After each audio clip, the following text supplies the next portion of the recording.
Hello. பேர் ஸ்டெல்லான்னு சொன்னீங்க, மதம் மாறிட்டீங்களா? சும்மா இருங்க. எதுக்கு இப்படி போய் சொன்னீங்க?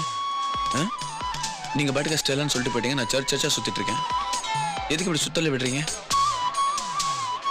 பேசாம சாமி கும்பிடுங்க. என்னங்க பேரு? எதுக்கு இப்படிலாம்? உங்க உண்மையான பேர் தான் என்ன? பிரியா. பிரியாவா? அப்போ ஸ்டெல்லாங்கிறது? அது சும்மா பேருக்கு. என்னங்க, பிரியா தான் உங்க உண்மையான பேரா இல்ல நாளைக்கு பரதா கிட்ட மாட்டிக்கிட்டு வந்து ஃபாத்திமான்னு சொல்வீங்களா? சச்சா, அதெல்லாம் ஒண்ணும் இல்ல. இதான் பேரு.